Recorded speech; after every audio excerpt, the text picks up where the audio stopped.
So the thing is, breast milk is made specifically for our babies. Yeah. So maziwa yetu wa mama ndio ya mtoto. So it is a complete food.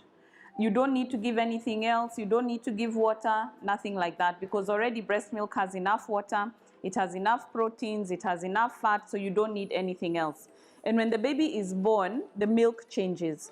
So in the beginning, many moms say, sina maziwa, 3 days, 5 days, that's when your milk comes in. But actually, milk is already in the breast when you're 6 months pregnant. Your breasts have already made milk.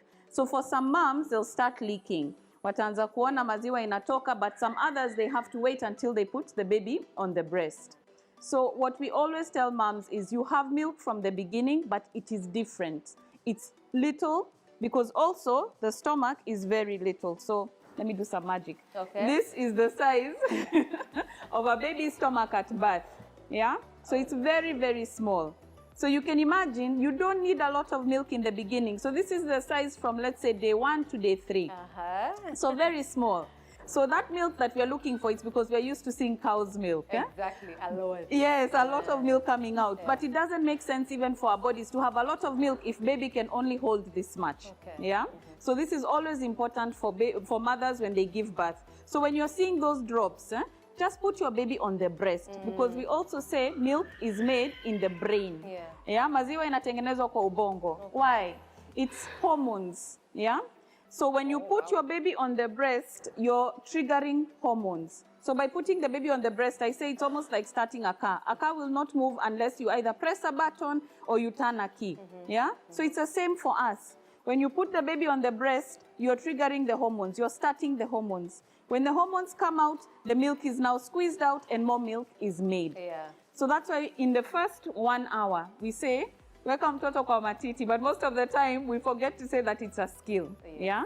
So one of the skills is make sure that you're bringing your baby to the breast. Yeah. Even when we are eating, we do not lean down to eat. Yeah.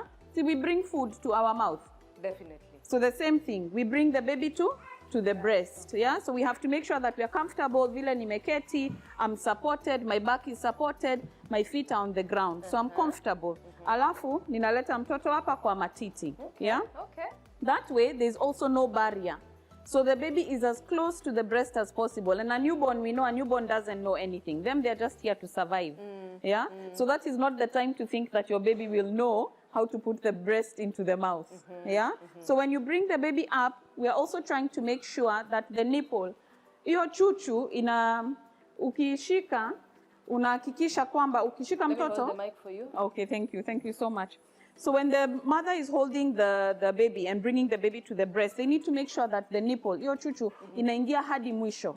Yeah? So we are trying to make sure that that nipple is at the biggest space. Yeah? Kwa sababu, even now, if you put your tongue at the front, it's very hard. But if you move your tongue to the back, it becomes softer and the space is bigger. Yeah. So that's why we call it breastfeeding, not nipple feeding. So the nipple is at the end. Imeingia hadi mwisho, alafu mtoto akifungua mdomo, unaleta mtoto kwa matiti. So that we are doing like that. So the nipple is going up and back. Okay. Evo. Up and back. Yeah? Okay. But if this nipple comes to the front, it becomes hard. So that's why moms say, I put my baby on the breast, niliambiwa nimweke kwa matiti, lakini sasa nimeumia. I'm feeling pain.